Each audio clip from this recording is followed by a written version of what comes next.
Olá, estamos de volta aqui com a nossa leitura meditativa, Bhagavad Gita, como ele é, capítulo 6, verso 16.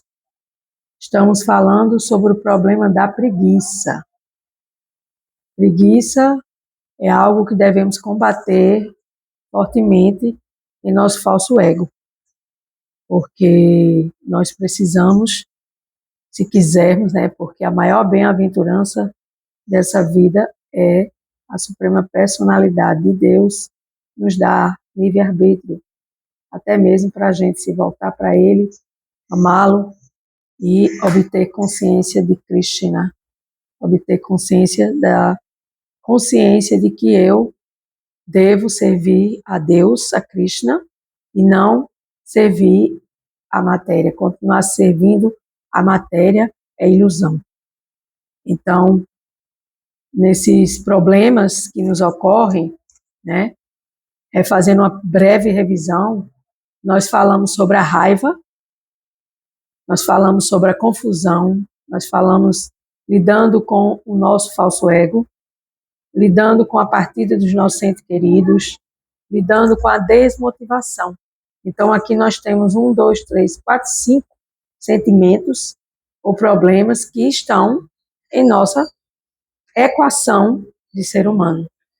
Mente, sentidos e falso ego vivem a raiva, a confusão, lidando com o próprio falso ego, que é super complicado e difícil, lidando com a partida dos nossos entes queridos, que isso vai para a plataforma do apego, lidando com a desmotivação, e isso é inércia, a pessoa que não se sente motivada para nada, nem muito menos para servir a Deus, ela está realmente numa plataforma de inércia.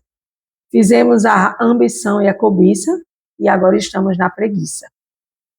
E vamos seguindo com outros sentimentos. Então, por que estudar esses sentimentos? Porque a própria Bhagavad Gita, o próprio Supremo na Bhagavad Gita, ele dá a todos nós aqui a oportunidade, e nesse momento aqui agora, como almas condicionadas em corpos humanos, nesse corpo material que também foi criado por Deus, criado pelo Supremo, as energias externas, a energia externa de Deus é a Maya, a ilusão, criada por Ele. E por que Deus criou a ilusão? Porque Ele quer que nós saiamos dessa ilusão para voltarmos para Ele próprio. Porque como podemos voltarmos para Deus, voltar para o Supremo, como diz Srila Prabhupada, se nós não saímos, não nos limpamos dessa contaminação, de tantos problemas e de tantos sentimentos. Então, a preguiça é mais um, e nós devemos buscar essa resolução, essa solução, solucionar ouvindo o que a Suprema Personalidade de Deus nos tem para nos orientar. Porque chegamos à conclusão que não existe nada além do que Deus nas nossas vidas. O resto é tudo um jogo criado pela ilusão, é tudo um jogo, família, marido, mulher, filhos. Porque se fosse eterno, a gente não morreria. Mas a gente morre, a gente sai desse corpo. Mas aí a gente tem que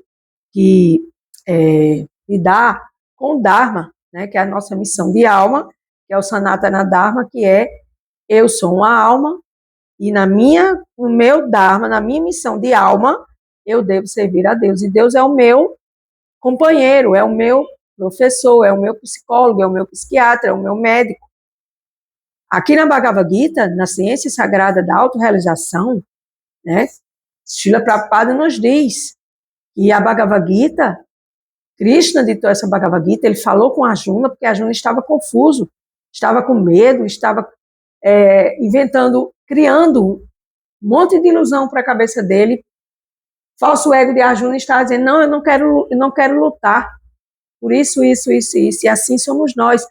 Eu não quero sair da raiva, da confusão, do falso ego, do apego aos que vão embora dessa terra familiares, da minha desmotivação, da minha depressão, da minha discriminação, do meu medo. de me sentir pecador, né? Como se fala tanto na tradição católica cristã. Eu me sinto esquecido de Deus, eu vivo na ambição, eu vivo na cobiça, e agora eu estou na preguiça. E é muito problemático, né? A gente vê que todos nós temos esses sentimentos e que nós precisamos sair deles. Então, vamos ouvir o que a Suprema Personalidade de Deus nos diz aqui no capítulo 16,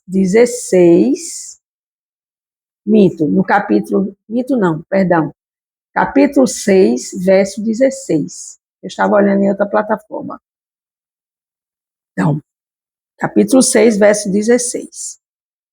Om Agyana Timirandasya Gyana Janaslakaya Sakshu Milita Jena Tasmai Shri Guruve Namaha.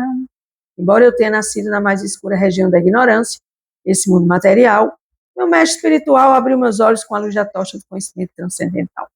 A tal mestre espiritual presto minhas humildes e respeitosas reverências ao meu Deus superior, a alma suprema, a verdade absoluta, aquele por a qual eu vivo nessa vida e esqueço, e ao recobrar a consciência, eu devo me livrar de todas essas impurezas, porque no reino de Deus, em Goloka Vrindavana, no andar mais superior dos superiores, que é onde Krishna está, é onde Deus vive.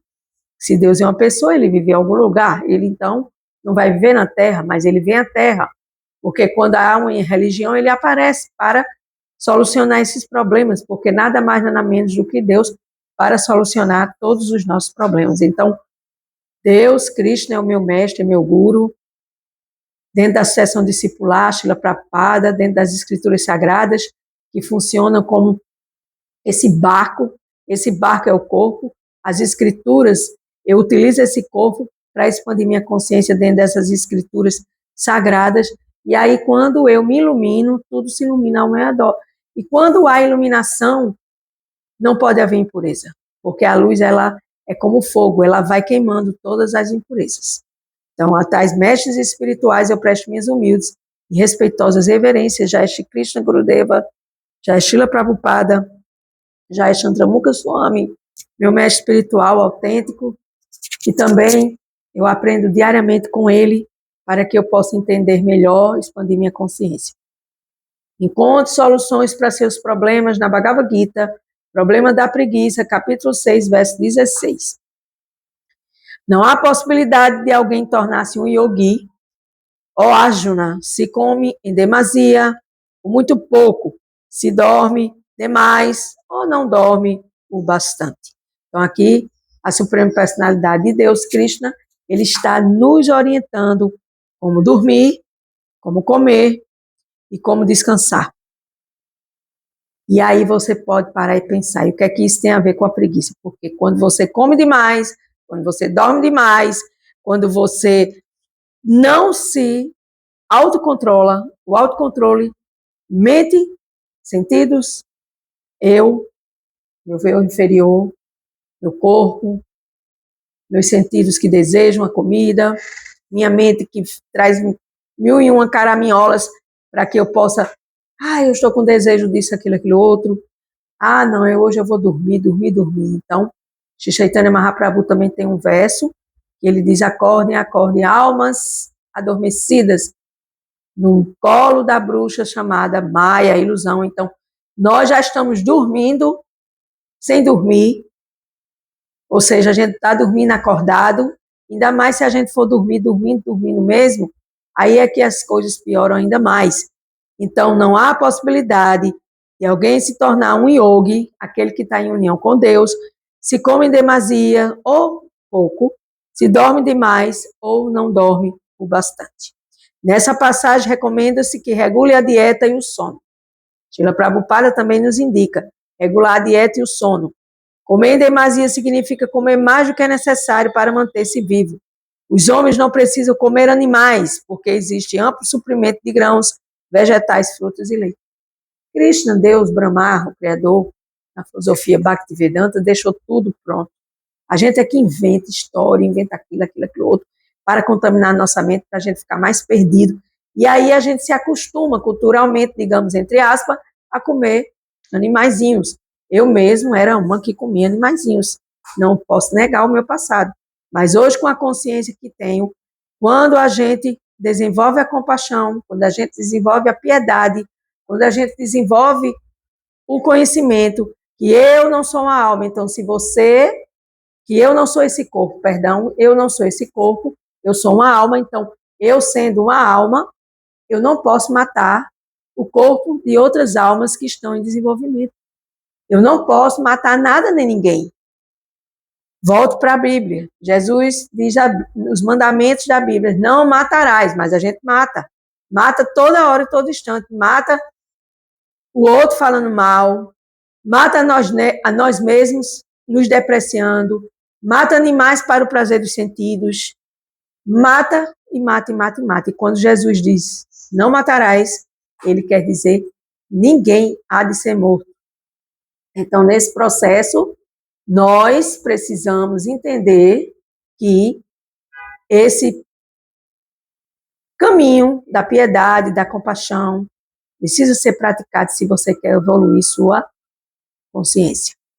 Ninguém evolui a consciência comendo animais, comendo bichinhos, carne de todas as espécies, peixes, frutos do mar de todas as espécies e ovos, porque o ovo é ali, o pintinho que ia nascer, e aí tira da galinha e vai fritar na panelinha, e aí você está comendo aquela alminha que você poderia ter deixado ela se desenvolver. Mas esse planeta, enquanto a gente come carne, esse planeta jamais vai ser um planeta de nível elevado. Segundo o Bhagavad Gita, considera-se que esse alimento simples está no modo qualitativo da bondade. E comer carne está no modo qualitativo de quê? Da ignorância. Nós comemos ignorância todos os dias em nossos pratos quando comemos animais, quando cometemos a rinça. Não tem o que a Ana Cláudia mais falar mesmo, né? Não tem nem o que explicar, porque isso é uma questão de evolução, expansão da sua consciência. Alimento animal é para aqueles que estão no modo qualitativo da ignorância. Srila Prabhupada confirma aqui.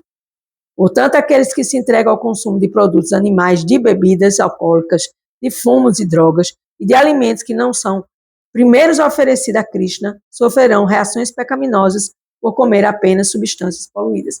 Então, dentro das práticas da Bhakti Yoga, nós, os praticantes de Bhakti Yoga, nós oferecemos o alimento para Deus antes de comer um café, almoço e janta. Antes de tomar um lanche, antes de tomar um chá, a gente primeiro oferece aquele alimento para Deus, para Krishna. Nós fazemos o Mahamantra, nós fazemos nossas orações, e nós oferecemos esse alimento. Para quê? Para que ele seja limpo, purificado das substâncias poluídas que estão dentro desses alimentos. Aqui está dizendo: quem não oferece o alimento a Deus sofrerá as suas reações pecaminosas por comer apenas substâncias poluídas. Qualquer um que coma para o prazer dos sentidos ou cozinhe para si mesmo sem oferecer seu alimento a Krishna, come apenas pecado. Então você pode dizer: nossa, Srila Prabhupada, ele está radical aqui. Não, não, não. Isso é uma regra. Quando você oferece esse alimento para Deus, Deus purifica esse alimento. Você come um alimento santificado, purificado, e você vai purificar suas células, vai purificar seus órgãos, vai purificar seu sangue, vai purificar tudo que está aqui no seu corpo. Então, é uma dieta, é a praçada, e o remédio é o cantar dos santos nomes, Mahamantra Hare Krishna. Assim também eu escutei nas leituras de Srila Prabhupada. Quem come pecado ou come mais do que é designado não pode praticar yoga perfeitamente. É melhor que se coma apenas os restos dos alimentos oferecidos a Deus. Por quê?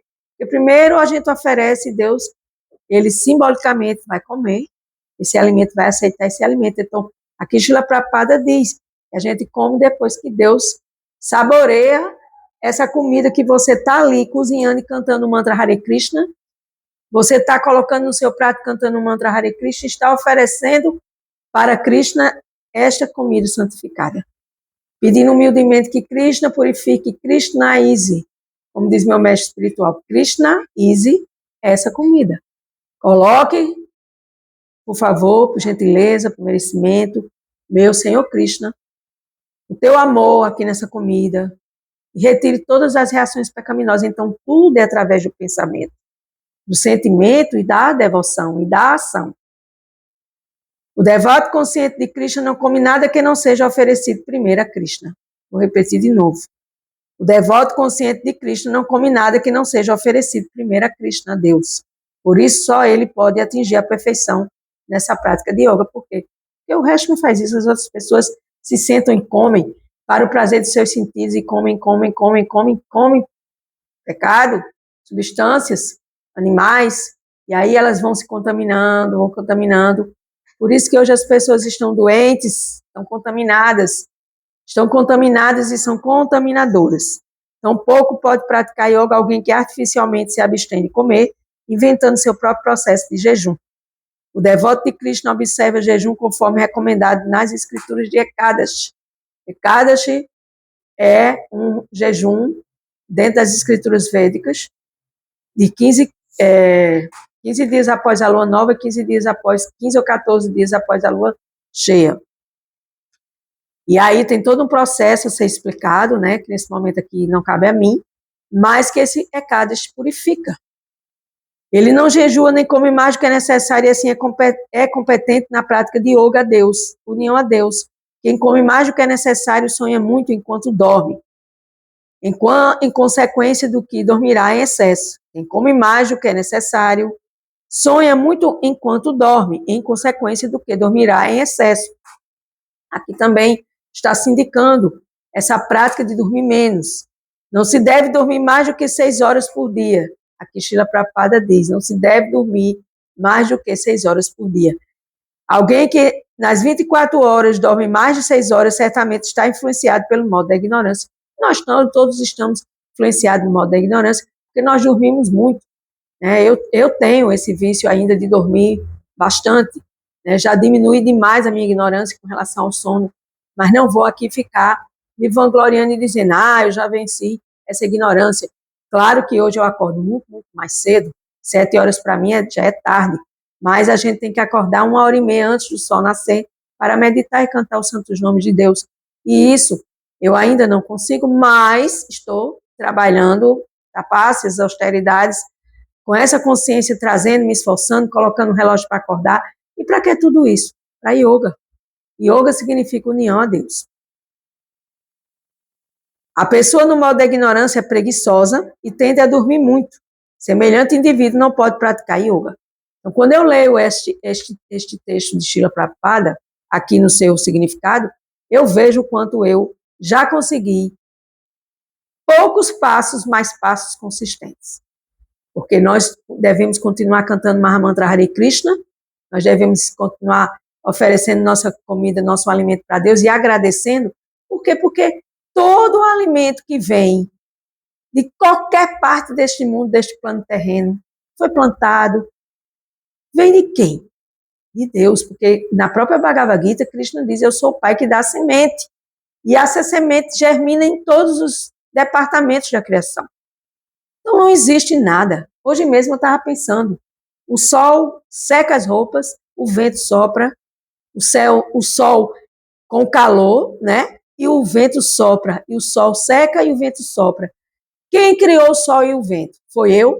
Foi você que me assiste? Com certeza não. Mas Deus. Deus criou tudo. Então, nós somos dependentes de Deus em tudo.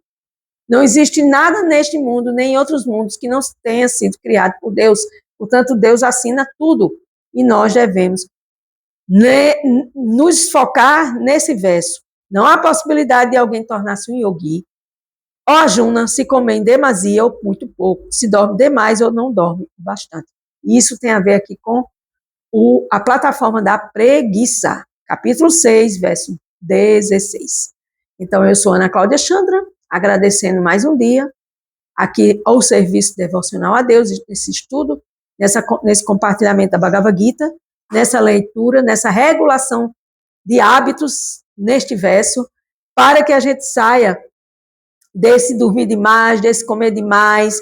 Tudo tem que estar regulado. Aquele que é regulado em seus hábitos, verso 17, de comer, dormir e divertir-se, regulado em seus hábitos de comer, dormir, divertir-se e trabalhar, trabalho também entra, pode mitigar todas as dores materiais praticando o sistema de yoga. Então, quando a gente economiza, equaliza, faz a equanimidade desse dormir, desse comer, dormir, divertir-se, trabalhar, e quando a gente equilibra esse comer em demasia, ou muito pouco, ou esse dormir demais ou dormir ou não dormiu bastante, a gente vai estar apto para praticar yoga. E assim a gente vai estar apto para purificar a nossa mente, nossos sentidos e nosso falso eu, nosso ahankara, nosso falso ego. Com gratidão, eu encerro mais um dia com soluções para seus problemas na Bhagavad Gita, aqui na plataforma da preguiça. Gratidão, Namastê, Hare Krishna.